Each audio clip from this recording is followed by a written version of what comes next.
حیران کن طور پر اسپین نے، اچھا خیر اسپین کا اس لیے زیادہ حیران کن بھی نہیں ہے کیونکہ اسپین پہلے بھی فلسطین کو اسٹیٹ تصور کرتا ہے، تسلیم کرتا ہے کہ فلسطین ایک اسٹیٹ ہے.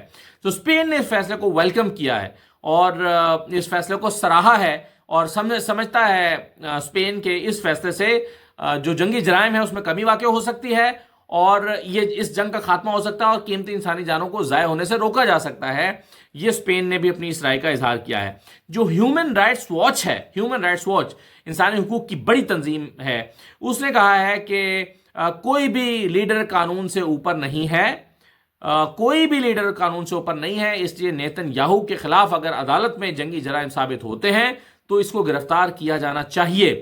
یہ ہیومن رائٹس واچ نے کہا ہے. اور ایمنسٹی انٹرنیشنل جو ہے یہ برطانوی یعنی انگلینڈ بیسڈ آرگنائزیشن ہے.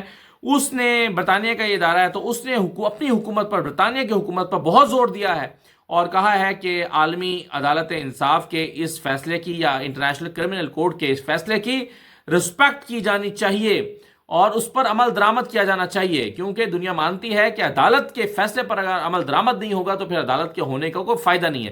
ظاہر ہے یہ پاکستان کی عدالتیں نہیں ہے کہ یہاں پر جو مرضی فیصلے دیتے رہے، حکومت نے عمل درآمد نہیں کرنا تو بس نہیں کرنا. یہاں ریزرو سیٹ کے فیصلے پر عمل درآمد نہیں ہوا.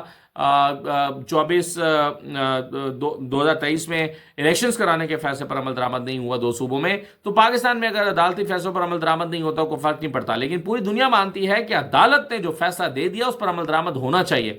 یہی وجہ ہے کہ دنیا کے بیشتر ممالک اور تنظیمیں اپنی حکومتوں پر زور دے رہی ہیں اور ممالک بھی یہ کہہ رہے ہیں کہ اس پر عمل درآمد ہونا چاہیے. اور ایمنسٹی انٹرنیشنل نے کہا ہے کہ نو ہیومن از ابو دا لا، کوئی بھی انسان قانون سے بڑا نہیں ہے، قانون کے سب نیچے ہیں، سب ماتحت ہیں، قانون بڑا ہے. یہ ایمنسٹی انٹرنیشنل نے اپنی رائے کا اظہار کیا ہے.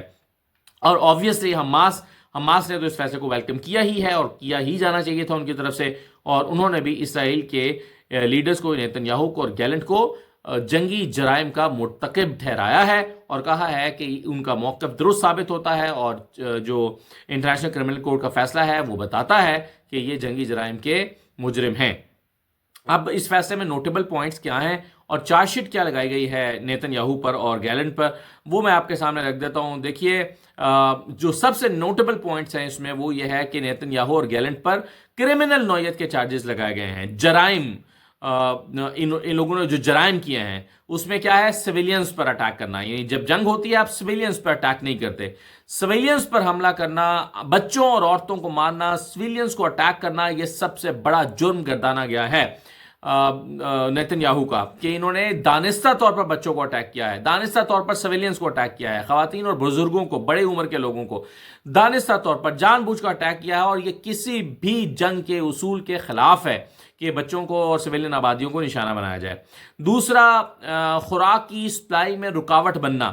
آپ کسی کی خوراک نہیں روک سکتے، یہ ایک مسلمہ اصول ہے، پوری دنیا میں متفقہ اصول ہے کہ آپ جو ہے وہ جنگ کے دوران بھی خوراک نہیں روک سکتے. اور پھر انہوں نے ان کا جو بڑا جرم مانا جاتا ہے نیتن یاہو کا وہ ہے سٹارویشن کو وارفیئر کا حصہ بنانا، یعنی بھوک کو ایک جنگی ہتھیار کے طور پر استعمال کرنا اور یہ کوشش کرنا کہ ان کا اوپوننٹ بھوک سے مر جائے. سٹارویشن کو ایک ٹول کے طور پر، جنگی ٹول کے طور پر استعمال کرنا، یہ ایک بڑا جرم مانا گیا ہے، یہ ایک بڑا جرم سمجھا گیا ہے. اور اس کو جو ہے وہ عالمی عدالت نے، انٹرنیشنل کرمنل کورٹ نے بہت ویلیو دی ہے اور اس کی بنیاد پر نیتن یاہو کو، یعنی نیتن یاہو کے خلاف جو چارج شیٹ بنائی ہے اس میں اس کو کافی امپورٹنٹ پوائنٹ کے طور پر کنسیڈر کیا ہے. یعنی بھوک سے مارے جانے کو جنگ کی اسٹریٹجی کا حصہ بنانا، کہ آپ ایک ایسی اسٹریٹجی بنائیں کہ آپ کا دشمن بھوک سے مر جائے، یا اور اس میں بھی سویلینز ہوں، سویلینز تک کھانا نہ پہنچنے دینا. تو یہ سارے وہ جرائم ہیں جس کی، اور پھر اس کی تفصیلات بھی ہیں، اسپتالوں پہ اٹیک، جرنلسٹ پہ اٹیک، سویلین آبادیوں پہ اٹیک، اور پھر جنازوں پہ اٹیک. یہ ساری وہ وجوہات ہیں جس کی بنا پر اسرائیل کے اوپر یہ فیصلہ آیا ہے اور انٹرنیشنل کرمنل کورٹ کا، اور نیتن یاہو کے وارنٹ گرفتاری جاری کیے گئے جس میں ان کے سابق وزیر دفاع یوف گیلنٹ بھی شامل ہیں. اب اس میں وہ دیکھ لیتے ہیں جو خاموش ممالک ہیں، یعنی وہ ممالک جنہوں نے اس پر اپنے رد عمل کا اظہار نہیں کیا. اس میں اوبویسلی امریکہ ہے، جرمنی ہے، فرانس ہے. یہ اور بھی کچھ ممالک ہیں یہ مکمل طور پر خاموش ہیں. انہوں نے اپنا کوئی رد عمل نہیں دیا اس فیصلے پر کہ جو ہے وہ نیتن یاہو کے ساتھ کیا کرنا چاہیے، گرفتار کرنا چاہیے نہیں کرنا چاہیے. اس فیصلے پر انہوں نے خاموشی اختیار کر لی ہے.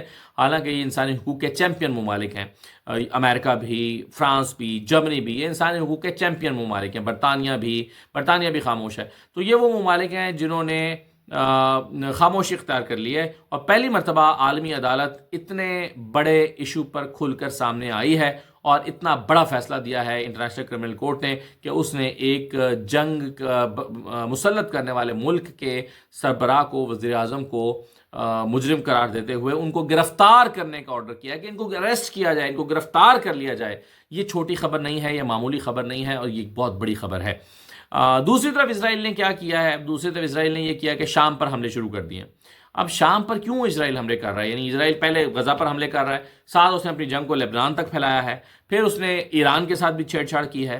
لیکن اب شام پر کیوں حملے شروع کر دیے ہیں؟ شام کے ساتھ تو براہ راست نہ ایران کا بارڈر لگتا ہے، نہ براہ راست جو ہے وہ اس طرح سے اسرائیل کا کنیکشن ہے. لیکن یہ کیوں کیا جا رہا ہے؟ حالانکہ بشار الاسد کہہ بھی چکے ہیں، اپنی نیوٹرل پوزیشن واضح کر چکے ہیں، اور وہ سمجھتے ہیں کہ ان کا اس جنگ سے کوئی لینا دینا نہیں ہے. اسرائیل اور فلسطین کے معاملے میں وہ نیوٹرل ہیں. اس طرح کے بیانات بشار الاسد دے چکے ہیں. لیکن پھر بھی اسرائیل کے شام پر حملے کی وجہ کیا ہے؟ تو ممکنہ طور پر جو اس کی وجہ ہو سکتی ہے وہ یہ ہے کہ چونکہ شام کا بارڈر لبنان کے ساتھ لگتا ہے، اسرائیل کو لگتا ہے کہ شام لبنان کی مدد کر سکتا ہے. دوسری اور خود سے اپنی طرف سے مدد نہ بھی کرے تو وہ ایران کو سپورٹ کر سکتا ہے، کیونکہ ایران کا تو ڈائریکٹ بارڈر لبنان کے ساتھ نہیں لگتا.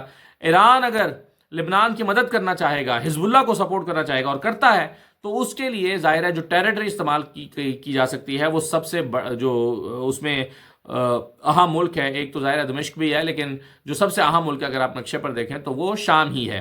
یعنی ایران شام کے ذریعے سے حزب اللہ کو سپورٹ کر سکتا ہے، اپنے ہتھیاروں کی سپلائی وہاں سے کر سکتا ہے. تو اس پر اسرائیل کو لگتا ہے کہ شام کو سبق سکھائے جانے کی ضرورت ہے کہ اگر یہ کر رہا ہے تو رک جائے، اور اگر نہیں کر رہا تو کرے بھی نہ، ڈر جائے. اس لیے شام پر بھی اسرائیل نے حملے شروع کر دیے ہیں. لیکن آپ دیکھیں کہ اسرائیل نے اب اپنی جنگ کا دائرہ 4 ممالک تک بڑھا لیا ہے: فلسطین، لبنان، ایران اور اب شام. تو اپنے جنگ کے دائرے کو وہ بڑھاتا چلا جا رہا ہے، اور ایران اس پر خاموش تماشائی اس پہ امریکہ اس پر خاموش تماشائی بنا بیٹھا ہے. تو اب یہ جو سینیریو ڈیولپ ہو رہا ہے، اس میں ایک اور امپورٹنٹ ڈیولپمنٹ بھی ہے. میں تفصیل سے ویسے اس پر اگلی ویڈیو میں بات کرتا ہوں. یونائٹڈ نیشنز کی جو سیز فائر کرانے کی کوشش ہے اسرائیل کے اور فلسطین کے درمیان، اس میں امریکہ نے اگینسٹ ووٹ کیا ہے سیز فائر کے. یعنی جو بائیڈن صاحب ہیں وہ چاہتے ہیں کہ یہ جنگ جاری رہے، اور ایسا لگتا ہے کہ اب جو بائیڈن کی جو ساری اسٹریٹجی ہے وہ ٹرمپ کو مشکل میں ڈالنے کے لیے ہے. یعنی ایک طرف وہ یوکرین کو جو میں نے پچھلی ویڈیو میں آپ کو تفصیل سے بتایا تھا، ایک طرف جو بائیڈن یوکرین کو اجازت دے رہے ہیں کہ لانگ رینج میزائل روس کے اوپر فائر کرے، اور دوسری طرف وہ اسرائیل اور فلسطین کے درمیان جو سیز فائر کی یونائٹڈ نیشنز کی کوشش ہے اس کو بھی سبوتاژ کر رہے ہیں، اور اگینسٹ ووٹ کر رہے ہیں یہ امریکی صدر جو بائیڈن. اور وہ کہتے ہیں کہ جی یہ جنگ ختم نہیں ہونی چاہیے، یہ جنگ جاری رہنی چاہیے. یہ پالیسی شاید انہوں نے اس لیے بھی لی ہو کہ ٹرمپ جو ہے وہ جنگ کے خاتمے کے حامی ہیں. وہ چاہتے ہیں کہ جی اس کے کانسیکوینسز بھی پھر وہی بھگتیں، ہم کیوں بھگتیں، ہم کیوں یہ کر کے جائیں. اور وہ ٹرمپ کے لیے مشکلات کھڑی کر رہے ہیں.